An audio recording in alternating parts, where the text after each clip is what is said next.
day a badass, the next day fixing the roost. Exactly. Exactly. Amazing. And how Okay. are things going? You learning lots? Really, really, really amazing. Really amazing. I'm so I grateful. bet. It's been such a cool, today's the last day, so it's a very, very cool, it's a cool journey in Mind Valley. And also what this guy Vishen has really manifested is really remarkable. His story is Mhm. very inspiring.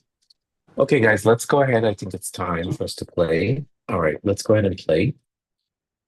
Good morning, everyone.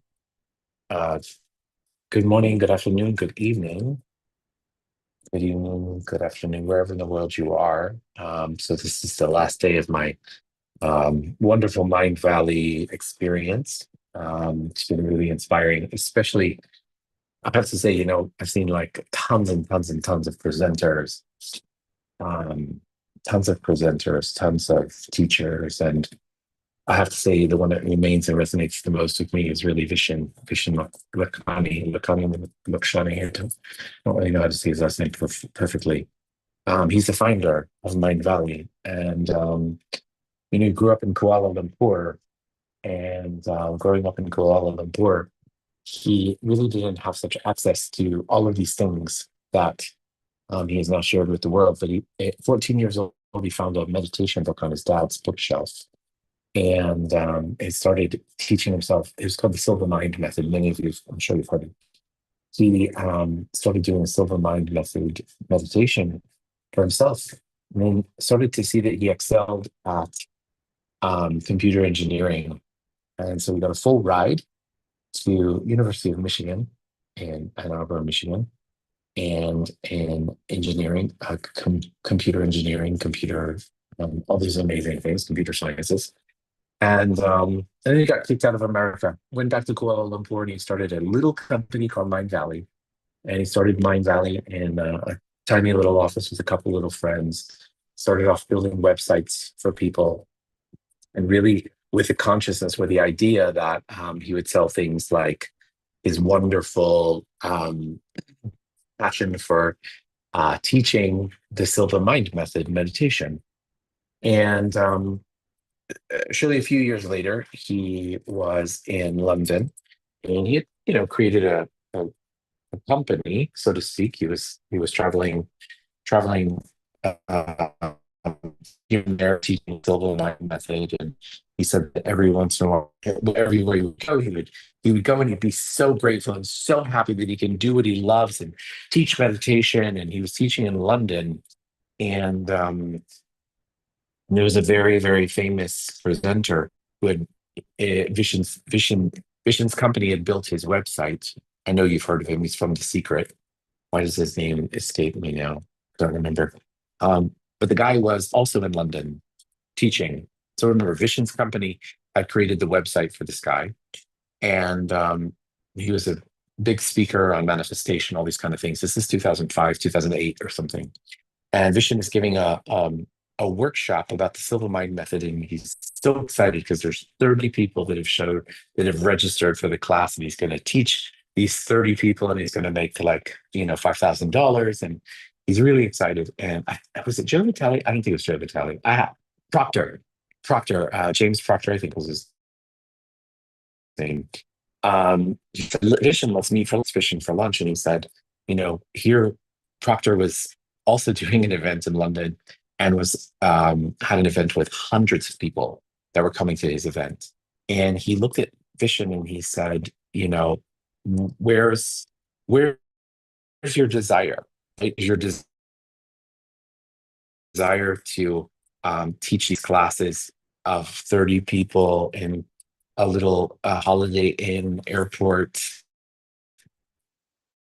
conference room, or would you like to expand your and hundreds of people in a more accessible manner and all this kind of stuff? And he said the conversation was really quite angering to him. He was quite angry about it, um, but it left him because he thought that he was doing so much to live by what his purpose was and what his dream was to teach people meditation and things. And he realized that while that was true, he was also not really leveling up his desire and not really leveling up his ask.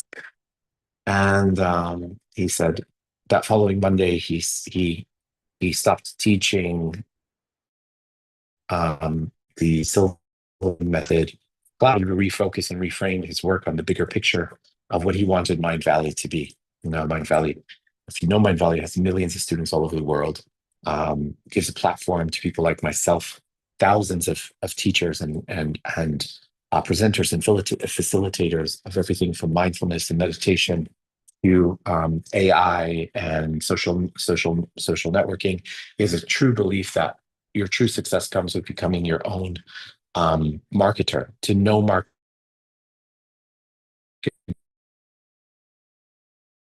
in ways that only you know. Anyway, the moral of the story is that I listened to this man tell the story, and I was like, and by the way, with the same exact, he's like 6 months older than me. Listening to him tell the story, and I'm saying, this is really familiar, like really, really, really familiar. And it's a really familiar story. Like, oh, I'm so excited to, teach a class in London where I have 30 people show up to class, and I get really inspired and really excited about it. And I'm grateful if I walk away with an X amount of money and all these kind of things. And it left me thinking, it's time to upgrade. And not just for me, right? This is an awareness that I have, but because we are all so connected, this is really, really a time for every single one of us to upgrade our desires, to upgrade what it is that we have been asking for and to many degrees settling for in our lives. And what would it take for us to acknowledge uh,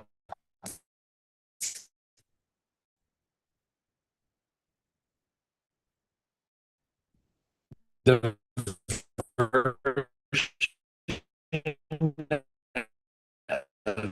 views of individuals.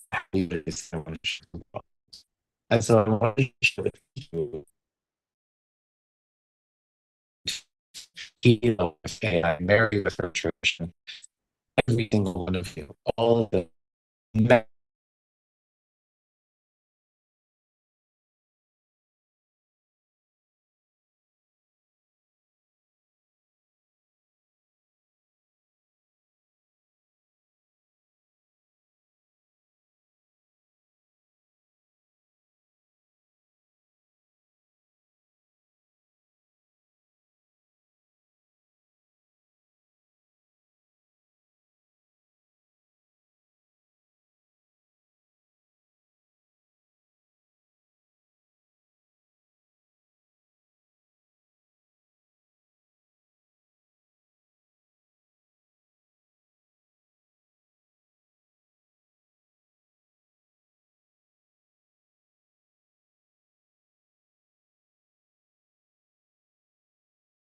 Thank you, Amanda. Each and every one of us has something unique that we're offering the world. What would it take for us to expand that to go a little bit deeper? Okay. So that's what we're going to do in today's meditation. We're going to go a little bit deeper and ask for even more than what you've ever been willing to ask for before. Okay. So I'm going to close my camera and let's just go ahead and close our eyes.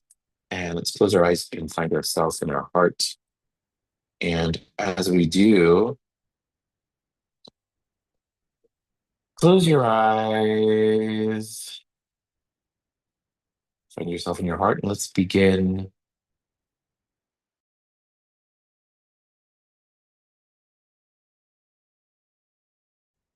taking 3 deep breaths in and out through the mouth, in through the nose, and out through the mouth, in through the nose, and out through the mouth. Now let's shift our awareness to the center of the earth. As we do so, let's just imagine this beautiful energy swirling around in the center of the earth. Now imagine that energy scooping up fresh earth energy, coming up to the soles of our ankle, our calves, our knees, and our eyes. Also, you overshot for popping outside the top.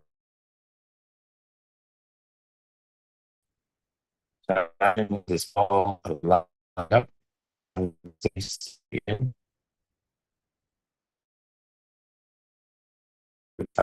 faster,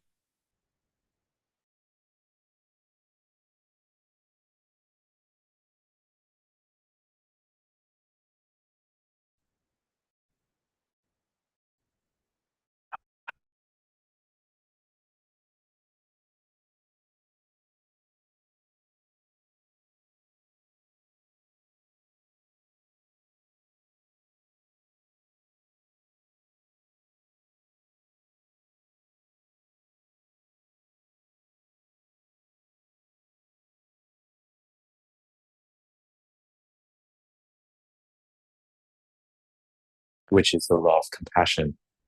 And through the law of compassion, you enter into the seventh plane of all that is, plane of creation, of oneness, and of complete totality. Immediately, your ball of light dissolves into this beautiful energy. Feel the connection, the contribution, the collaboration of all things. Over here, we're going to ask for some downloads for the group. As a reminder, downloads are just energies that we receive into our subconscious mind. Thoughts, feelings, emotions, experiences. Change our beliefs, change our reality. Let's see what we got here today. I'm seeing this beautiful, beautiful energy of this bird, a crane, right? You see a lot of them in Florida. I saw a lot of them when I was in Florida. There's these tall creatures and they just prance around and they feel like they own the land. Like there's even a law that if a crane is crossing a road in Florida, you have to stop for the crane. It has this command, it has this grace, it has this elegance. And it has a demand, not only a command, but a demand, right? It's like, hey, look at me, pay attention to me, honor me, respect me. How many of us are afraid of that? How many of us are afraid of being that energy? So everything that brings up for you, where you're not willing to be that energy, let's destroy and uncreate it. Now, also, by the way, it doesn't mean it's not about ego, right? I remember, I know for myself, like I always struggled with that because I was like, oh, that's such ego, ego, ego. What's the difference between ego and honoring of oneself? Ego means it is only for the self alone. Honoring means that it is for you and also for the service of others and all. You playing small, us playing small, it does not serve anybody, right? Us playing small only makes other people feel a vibrational equivalent to that energy, to that smallness. But when you play strong, when you play proud, when you play demand with love and compassion and honor, then everybody goes, hey, I deserve that too. And you go, yeah, you're right. So would you like to know what it feels like to invite and evoke that energy into everyone and everything around you? If you'd like that, say yes. And would you like to know what it feels like, looks like, tastes like, smells like, sounds like, and is to have the virtue of knowing yourself, of acknowledgement of yourself, to know that it's safe for you to acknowledge and to honor and value yourself so much that who you are and who you show up as is an inspiration to others. So if you'd like that, say yes. Would you like to know what it feels like to know that in order for you to be inspiring, there's nothing you have to do. There's no courses you have to take, no certifications you have to be, no amount of hours in meditation that you have to do. Your kindness, your beauty, your soul, that's it. Would you be willing to share that today with any and all who could receive it, who could value it, who could appreciate it, who could honor it, who could adore it? And anything that doesn't allow that, let's just destroy and degrade it. Would you like to know what it feels like, looks like, tastes like, smells like, sounds like, and is in every single cell of your body? To have the creator's definition of value, self value, self worth, to honor, acknowledge, and highlight all those energies for you in the highest, best, and easiest way possible. So now let's shift our energy with those require healing. As we do so, let's just imagine them surrounded in love and creator's light. Happy, healthy, simple thoughts. So today, let's just imagine someone sitting in front of us who we would like to share healing with today. See them surrounded in the creator's love, in the creator's light. Imagine them happy, healthy, safe, and protected. And last but not least, would you like to know that you are unconditional love, and that you be unconditional love, and that unconditional love is your birthright? Yes. Now, let's take our palms, rub our palms together, faster and faster and faster and faster and faster and faster and faster. Place your palms over your eyes. Your eyes are the windows to your soul. When you're ready, you can open up your eyes. Allow that energy to come into your body and into your being. Place your hands on your heart. Congratulate yourself and thank yourself for being here and for being so awesome and amazing. Thank you guys so much. Have a beautiful day and a miraculous day. I love you all. And I'll see you tomorrow. Same time, same place. Thank you guys. You're Auntie, I awesome. love you. You aren't?